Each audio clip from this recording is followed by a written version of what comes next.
يا مساء السكر او صباح السكر على حسب ما هتشوفوا الفيديو بتاعي. ازيكم يا حبايبي؟ عاملين ايه؟ يا رب تكونوا بخير ودايما مبسوطين وفي احسن حال يا رب. الفيديو بتاعي النهارده هتكلم عن حاجه كتير قوي من ستات البيوت بيعانوا منها وبيكونوا متضايقين جدا جدا منها. هي ان لما بنغسل الغسيل بتاعنا بنلاقي ريحته مش لطيفه قوي، بالرغم ان احنا بنكون حاطين له مسحوق كويس. في ناس تانية بتتضايق ان في الاول، يعني اول ما بنخرج الغسيل من الغسالة بتكون ريحته ريحة المسحوق عادي جدا. بعد ما بننشره وبينشف بيرجع فيه ريحة كده مش لطيفة، خصوصا الفوط الحاجات دي. انا هقول لكم الحل، هقول لكم تعملوا ايه. حاجات بسيطة جدا جدا جدا هتخلي الغسيل بتاعكم ريحته بتهفهف كده وتحفة. بس في الاول اتمنى ان لو اول مره بتشوفوا قناتي يا ريت تشتركوا فيها وتنوروني في قناتي وتفعلوا زرار الجرس، تختاروا كلمه الكل عشان يوصلكم مني اشعار جديد بكل فيديو جديد بنزله. ولو عجبكم الفيديو ما تنسونيش في اللايك وفي الشير. اول نصيحه عايزه اقولها لكم، بصفه يوميه لازم نفرز الغسيل اللي بيبقى في باسكت الغسيل. ما ينفعش ابدا الناس اللي بتسيب غسيلها 3 4 ايام اسبوع مركون فوق بعضه في باسكت الغسيل وتقول لك ما انا هغسل بقى في اخر الاسبوع ولا في الاسبوع مرتين. الكلام ده ما ينفعش ابدا ابدا، ولا حتى ينفع في فصل الصيف ولا في فصل الشتاء، ولكن بالاخص في فصل الصيف. صيف يعني حر، حر يعني في عرق، نسبة مية او سوائل موجودة في الغسيل. طيب يعني عارفين يعني ايه ان احنا بنراكم غسيل فوق بعضه مبلل او في نسبة عرق، نسيبه بالثلاث اربع ايام والاسبوع؟ هيكمكم، ريحته هتبقى وحشة جدا، هيخلي المكان اللي فيه باسكت الغسيل اصلا ريحته مش ظريفة ابدا، ايا كان المكان ده التويلت او كده هتبقى ريحته مش حلوة بسبب الغسيل اللي موجود اللي احنا راكنينه ده.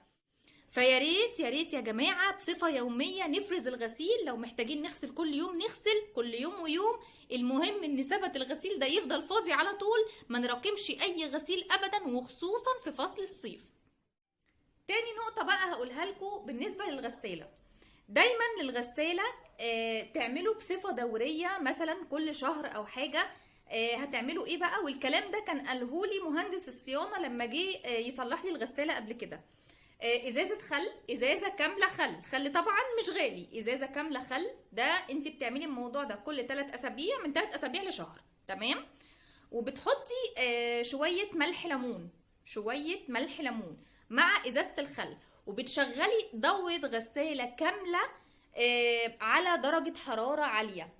الموضوع ده بيعمل زي تنظيف وتعقيم للغسالة وبيحافظ لك عليها اكتر وقت ممكن على فكرة ان هي ما تبص او يجرى لها حاجة. يبقى لازم كل شهر بصفة دورية نعمل دورة تنظيف للغسالة، بنحط ازازة كاملة خل وبنحط معاها شوية ملح ليمون، يعني قيمة معلقتين 3 كده كبار ملح ليمون. ايه تاني بنعمله؟ لازم نهتم باجزاء الغسالة. الدرج بتاع الغسالة ضروري ضروري يا بنات ننضفه باستمرار. يعني مثلا مش هقول لكم كل غسله عشان ما بقاش مبالغه قوي، ممكن كل اسبوع، كل 15 يوم درج الغساله تخلعوه وتغسلوه وتنضفوه كويس جدا. درج الغساله ده هو اللي بيوصل عن طريقه المسحوق للغساله، تمام. فلو هو اصلا في ترسبات او هو في زي كمكمه او ريحته مش ظريفه، هو اوريدي هيوصل الريحه دي لايه؟ للغسيل. فلازم تهتموا جدا بانكم بصفه دوريه، مثلا كل اسبوع زي ما بقول لكم كل 15 يوم تعملوا تنظيف كويس جدا لدرج الغساله. بنغسله كويس قوي، بنخلعه بنغسله برده، تعقموه كده بالخل وتشطفوه. جزء تاني مهم جدا جدا وبيتسبب على فكره في موضوع ريحه الغسيل والكمكمه والكلام ده، فلتر الغساله. الفلتر اللي هو بيبقى اسفل الغساله برضو نفس النظام. ليه؟ لان ده بينزل فيه كل الترسبات، اي حاجه مش نظيفه في الغسيل كل حاجه بتنزل في الفلتر ده. انت هتنضفي الفلتر ده ضروري لكذا سبب. اولا لان لو نزل اي حاجه في الفلتر ده واتسد، هو اصلا ده هيأثر على الغساله وممكن تخليها تسرب ميه وقصه تاني خالص، تمام. ثانيا علشان خاطر برضو لو الفلتر فيه ترسبات او المكان بتاع الفلتر المحيط بيه لو فيه اي ترسبات او بقايا اي حاجه او مش نضيف، ده هيعمل ريحه وحشه جدا جدا للغساله وبالتالي للغسيل. فلازم نهتم ان احنا نخلع الفلتر، نشطفه كويس جدا، لو في فتل او في اي حاجه بننضفها، وده زي ما بقول لكم لسلامه الغساله نفسها.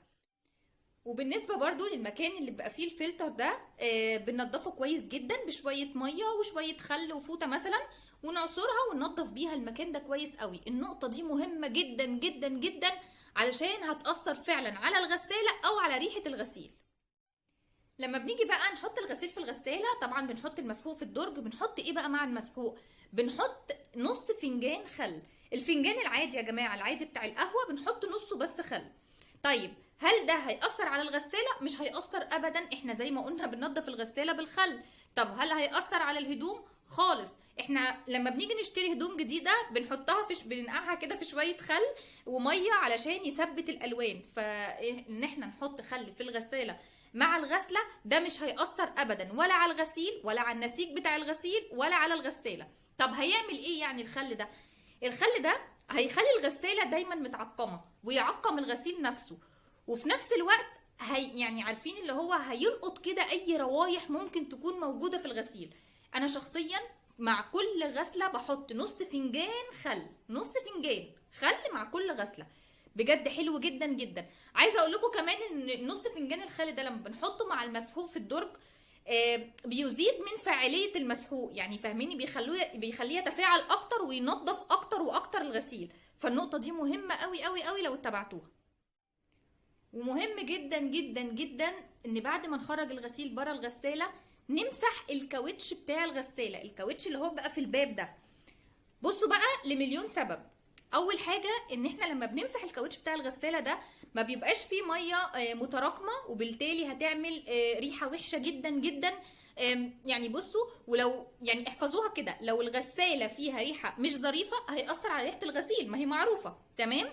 فاول نقطه علشان ريحه الغساله ما تبقاش وحشه. تاني نقطه، لانك لما بتنشفي الكاوتش اللي في الغساله، ودي برضو قالها لي مهندس الصيانه لما جه، انت كده مش يعني بتطولي من عمر الكاوتش ده. انا الكاوتش ده اتقطع معايا كذا مره بسبب ان انا في الاول خالص ما كنتش بهتم قوي ان انا انشفه. فقال لي لما بيتراكم فيه ميه، الميه طبعا بالترسبات اللي بتبقى فيها مع المسحوق، لان اكيد الميه دي بيبقى فيها بقايا مسحوق مكان الغسله، الحاجات دي لما بتترسب في الكاوتش بتأثر عليه وبتخليه يدوب ويتقطع او يتخرم زي ما حصل معايا قبل كده. فلازم اول باول، مهم جدا جدا جدا، خلصتي الغسله بفوطه بمنتهى البساطه، فوطه ناشفه تمسحي بس الكاوتش، هيديكي ريحه حلوه جدا للغساله، مش هيخلي حاجه تتراكم فيها ولا ميه ولا حاجه، وهيطول من عمر الكاوتش اللي كتير قوي بيعانوا ان كل شويه كاوتش الباب يتقطع، كل شويه الكاوتش اللي في الباب يتقطع. برضو من النقط المهمة جدا ان بعد ما نخرج الغسيل من غسالة نفتح باب الغسالة شوية. يعني خرجنا الغسيل ونشفنا الكاوتش بتاع الغسالة حلو قوي، تنشفي بقى الازاز بتاع الباب الداخلي اللي هو برضو بيبقى مكانه زي مشبر كده او في نقط مية مكان الغسلة، يتنشف وتفتحوه نص فتحة كده. ليه؟ او يعني بصوا انا عن نفسي بفتحه بسيبه عادي، بسيب الغسالة كده. ليه؟ يدخل هواء الغساله. انتوا عارفين يعني ايه غساله مقفوله مكتومه طول الوقت جواها الغسيل برضو مقفوله؟ الحاجات دي بتخلي الغساله تبقى ريحتها يعني صدقوني بالبلدي كده مكمكمه ومش ظريفه ابدا ابدا ابدا. فيا ريت بعد الغسله وبعد ما احنا ننشف الكاوتش وننشف الزجاج الداخلي للباب نفتح الغساله كده نص فتحه، حاجه بسيطه بس تدخل لها هواء علشان تبقى ريحتها حلوه وما تكمكمش ابدا. معروف اي حاجه مبلله مكانها ميه هنكتمها وهنقفلها شيء طبيعي ريحتها هتكمكم، فاحنا لازم نبقى فاتحينه سنه فتحه كده. النقطه دي مهمه جدا جدا جدا. حاجه كمان مهمه، خلصت الغسله بتاعتنا فورا اطفي الغساله واخرج الغسيل اللي جوه الغساله وانشره على طول. الناس اللي لما الغساله بتخلص بتطفيها وتسيب الغسيل فيها بالساعتين والثلاثه واليوم، الناس اللي بتخرج الغسيل وتفضل سايباه في الطبق فوق بعضه وبعدين تبقى تنشره لما تفضى، كل ده بيخلي ريحه الغسيل تكمكم وتبقى ريحتها مش ظريفه ابدا. حتى لو في الاول كده انتوا حسيتوا ان الغسيل في الطبق لا لسه ريحه المسحوق فيه، بس صدقوني لما بتنشروه بترجع له زي ريحه كمكمه، لان احنا سيبناه في الغساله فتره او سيبناه في الطبق فتره. فضروري ضروري ضروري اول ما الغساله تخلص ننشر الغسيل على طول. يا ريت كمان الغسيل يتعرض للشمس، هننشر من بالليل يجي عليه الشمس الصبح، هننشر الصبح ايا كان، بس الشمس بتعقم بتطهر الغسيل وبتخرج اي ريحه مش ظريفه فيه وبتخلي فعلا ريحته عارفين ريحه نظافه كده. انا بحب الغسيل جدا جدا ان هو يجيله شمس، بحب الموضوع ده قوي. على الاقل الناس اللي بيوتها مش بيوصل لها الشمس قوي او كده، نشر الغسيل في الهواء. يعني بلاش موضوع ان احنا ننشر في منشر داخل البيت والكلام ده، لازم هواء، خصوصا لو الغسيل حاجات يعني زي قطنيات كده، لان القطن بيشرب الميه جامد وده محتاج هواء علشان ينشف وتبقى ريحته حلوه. او لو في الشتاء والغسيل بقى يعني اصواف وحاجات تقيله، لازم يتعرض للهواء فتره طويله علشان ريحته تبقى حلوه وما تكمكمش ابدا. نهتم كمان ان احنا نظبط درجة الحرارة المناسبة. يعني لما يكون غسيل يعني شديد الاتساخ قوي ويستحمل درجة حرارة، نعلي شوية الحرارة، مش هيعمل له حاجة بس هينضفه اكتر. لكن ما ينفعش يكون غسيل متسخ جامد قوي وانا اخلي الحرارة قليلة، مش هينضفه، وبالتالي هيكون فيه ريحة مش ظريفة ابدا. فلازم نهتم ان كل نوع غسيل او كل غسيل على حسب نوعه واتساخه نظبط له الحراره المناسبه ليه. ده هيفرق كتير جدا في ريحته. بس كده يا حبايبي، صدقوني بجد عن تجربه، لو اتبعتوا الحاجات البسيطه جدا اللي انا قلتها، غسيلكوا ده بصوا الجيران كلها هتحلف بريحته، وهيبقى ريحته حلوه جدا جدا، ومش هتعانوا ابدا ابدا من موضوع الغسيل المكمكم او اللي لما بينشف بنلاقوا ريحته وحشه والحوار ده خالص. يا رب يكون الفيديو بتاعي عجبكم النهارده وتكونوا استفدتوا منه. استنوني في فيديوهات تانية كتير، ولو عجبكم الفيديو ما تنسونيش في اللايك وفي الشير. باي باي.